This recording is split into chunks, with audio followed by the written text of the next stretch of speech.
नमस्कार मित्रों। आज चिंतन में माया भ्रम से बचें। अंतर्जगत जीवन एवं जगत की उच्चतम कक्षा है। संपूर्णतया यह प्रकाश से प्रकाशित क्षेत्र है। ऐसे में यहाँ प्रकाश बिखेरने व प्रकाश के रंग में रंगने की बात कुछ उल्टी पुल्टी और विचित्र सी है, क्योंकि जहाँ प्रकाश ही प्रकाश है, जहाँ सब कुछ प्रकाश से ही विनिर्मित हो, वहाँ भला किस तरह से प्रकाश बिखरेगा और बिखरेगा।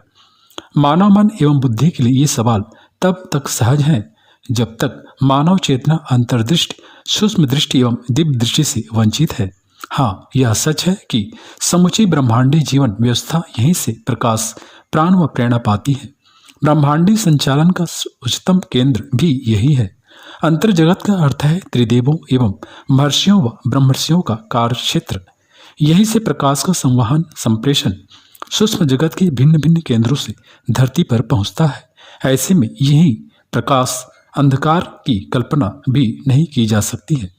यह सच मान्य होते हुए भी इससे जुड़ा सत्य यह भी है कि यहाँ के व्यवस्था क्रम में बीते दिनों कई व्यतिक्रम आए हैं। स्वाभाविक है कि ये सभी व्यतिक्रम असुरों ने ही उत्पन्न किए होंगे।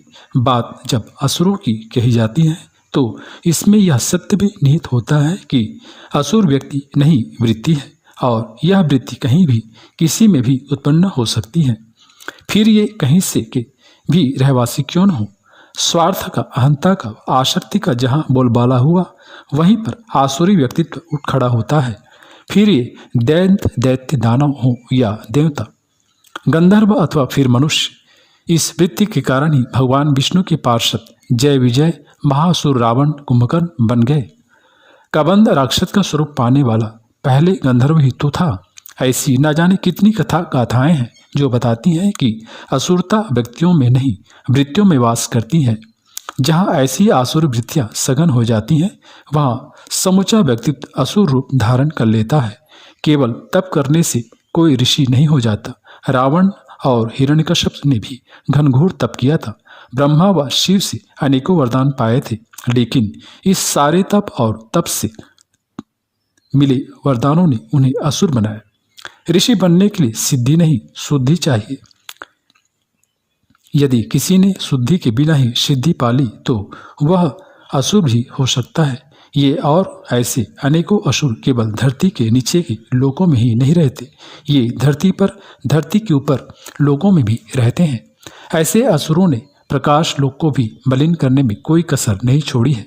यह सच है कि अंतर जगत महर्षियों, ब्रह्मर्षियों एवं त्रिदेवों का कार्य क्षेत्र है, लेकिन त्रिदेवों से तप बल से वरदान पाने वाले असुर यदा कदा यहाँ भी घुसपैठ करते रहते हैं।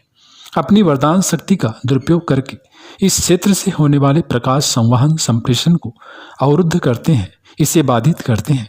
प्रकृति में उदय होने वाला सतयुगी सूर्योदय इस अवरोध, प्रतिरोध एवं बाधा व्यतिक्रम को समाप्त करेगा और कुछ ऐसा करेगा जिससे कि प्रकाश धरती पर आसानी से पहुंच सके, फिर से यहाँ के मुरझाए जीवन में नवप्राण, नवीन चेतना का जगा सके। अभी असुर अपने विविध घात प्रतिघात से ऐसा नहीं होने दे रहे। बात अंतर जगत की चली है तो इसे थोड़ा अधिक विस्तार से समझ लेते हैं। हमारे जीवन में यह उपलब्धि असाधारण साधना से ही संभव है। दोनों भावों के मध्य त्रिकुटी क्षेत्र से आगे बढ़ने पर आज्ञा क्षेत्र, इससे और आगे सीधी रेखा में माथे पर जहाँ बाल शुरू होते हैं वहाँ ब्रह्मरंध्र है। यह वही स्थान है जहाँ पर महिलाएं अपने माथे पर सिंदूर लगाती हैं। योग साधना में इसे दशम द्वार कहा गया है। यही जीवन चेतना की उच्चतम कक्षा में पहुँचने का प्रवेश द्वार है। इससे आगे बढ़ने पर सहस्त्रार व शक्रिणी का क्षेत्र है।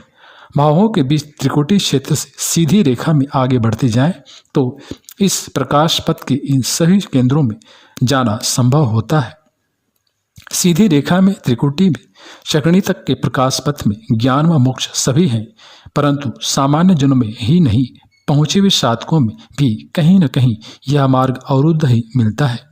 यदि किसी संयोग बस यह मार्ग खुल भी गया तो असुर माया, देव माया असंख्य विघ्न उत्पन्न कर देती है। इससे बच जाने पर ईश्वरी माया, महामाया अनेक तरह की कठिन परीक्षाएं सामने रखती हैं।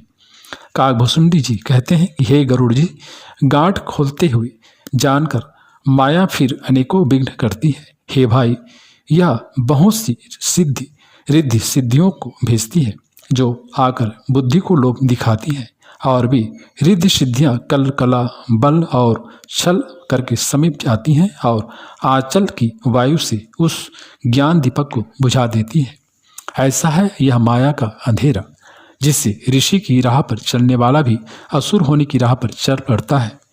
जो इससे छूट पाया वह ब्रह्मर्षि पद पाता है और परमात्मा का सहयोगी बनकर ब्रह्मांडीय जीवन व्यवस्था में जीवन व जगत के संचालन में अपना योग देता है। यहाँ रहने वाले ब्रह्मर्षिगण यही कह रहे हैं, जो भटक गए वे असुर बनकर इनके कार्यों में विघ्न बाधा उत्पन्न कर रहे हैं। ये प्रकाश क्षेत्र में रहकर भी अंधियारे में भटक रहे हैं। यह माया का अंधकार है। प्रकृति में फैलती प्रकाश किरणें जब अंतर जगत को अपने रंग में रंगेंगी तब इनकी भटकन दूर होगी, इन्हें भी सुपथ मिलेगा। ब्रह्मर्षि गणों के अनुसार अयम यज्ञो भुवनस्य नाभि, यजुर्वेद के अनुसार यज्ञ सृष्टि चक्र का केंद्र है, लेकिन इनके अनुसार यज्ञाग्नि प्रदीप्त करने का अर्थ है आत्मज्योति को प्रदीप्त करना।